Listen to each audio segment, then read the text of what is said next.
You have to do this in segments because it's so damn hot out here today that this camera can't stand that much heat.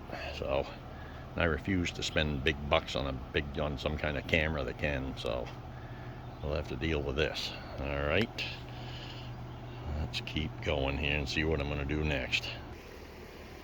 Well, I'm going to take you guys with me under the car here. I'm going to get down on this piece of cardboard I got. I usually lay this down just so I don't have to slide my body against the hot tar and the gravelly sandpaper stuff here. So I'm going to get under there and unhook the gas line. Hopefully I'll be able to, you know, hold this there while I do it. I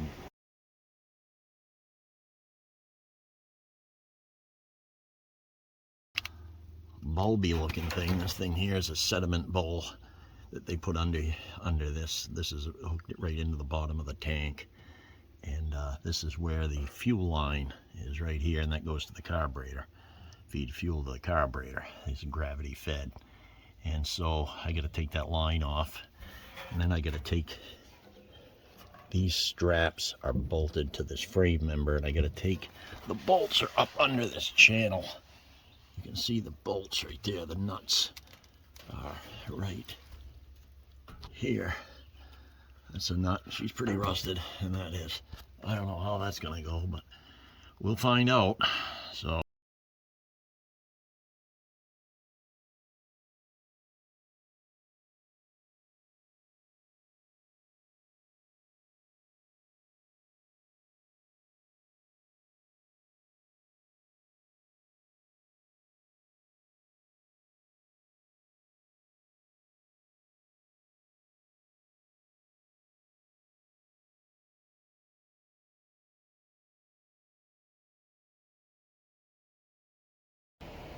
well,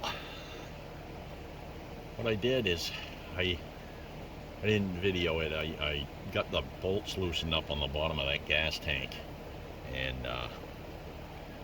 it was a bear. It was a bear. Actually, here, I'll let you see me here. So yeah, I loosened up the bolts on that gas tank, and it's been hot today. It's 90% humidity. The thermometer up front there in the front of the house said 98.2 degrees, and that's in the shade, so I know it's well over 100 when you're in the sun. And it was just brutal. So and this is one of the hottest days. You know, it's the 19th of June, and last year it rained almost every day, so it's pretty nice to have some nice hot sunny weather, but that humidity is pretty brutal, so I'm not used to it. And I had to take a little break there for a while, and I came back, and after I get the hose off, the gas line off that I showed you, I took a break, and then I came back out and loosened the bolts on the gas tank and also on the running board. So I'm going to remove this stuff now, and that gas tank should lift right out of there now, and we'll find out. So I'm going to set it down here and flip this around.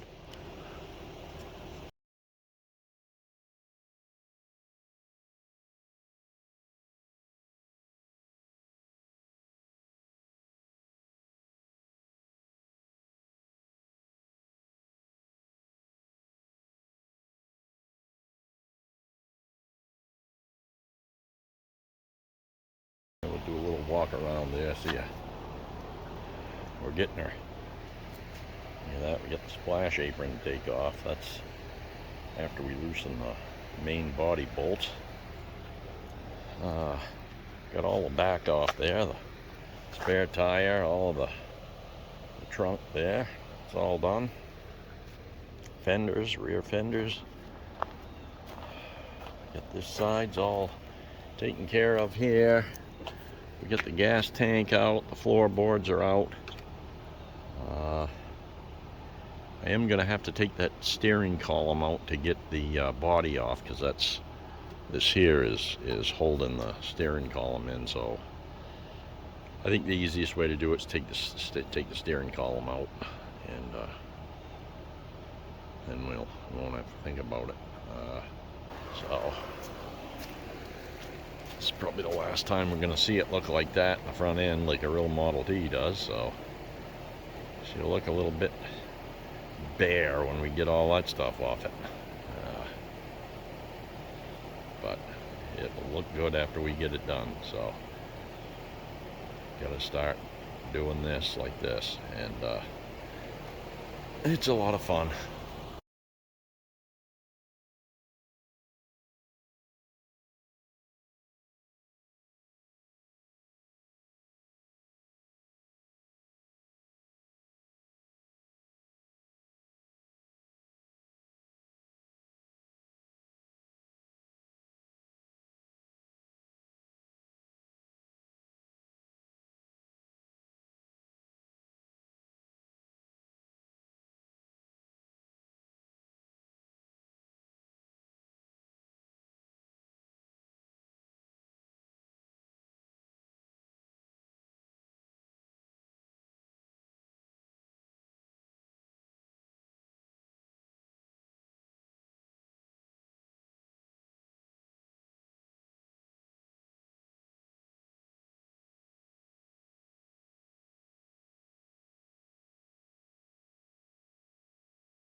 But I got to get the steering wheel off.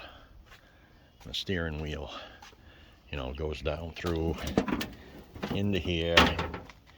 And to get the steering wheel out through this hole right here.